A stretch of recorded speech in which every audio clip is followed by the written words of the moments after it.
When you have good internet, it makes life a lot easier. However, most internet services are not immune to issues. You may experience slow speeds and disconnects. Here are some troubleshooting steps that you can try before contacting customer service representatives. Well, in today's tech video, I'm going to show you how to fix your Frontier internet if it isn't working correctly.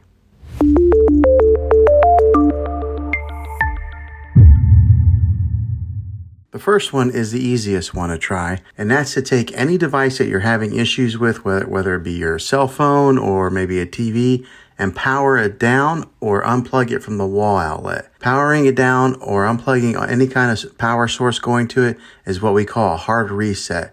And you want to leave it unplugged or powered down for at least 60 seconds. Now don't be impatient here. Wait the whole 60 seconds, then power back up or plug it back in, and then see if it's working now. If that fixes it, then great. If not, let's go ahead and move on to the next method. And that would be to push the reset button on your modem or router. Not all routers have this, but if yours does, go ahead and give this a try. If hitting the reset button doesn't work, then let's go on to this next method. And that's to find the router that is giving you Wi-Fi and go ahead and unplug the power to that for 60 seconds. Then plug it back in. If that doesn't work, let's go ahead and move on to the next method. Move your router to a different location so that it's more open and it can broadcast a better signal without any interference. Hopefully this will help. The last thing to do is to call your internet provider, and they might have to tap into your modem remotely to run a diagnosis check, and maybe that'll fix it. Some providers will send you a modem for free if you are continuing to have problems with it, especially if you tell them that you might want to cancel service with them. Well, hopefully this video was helpful.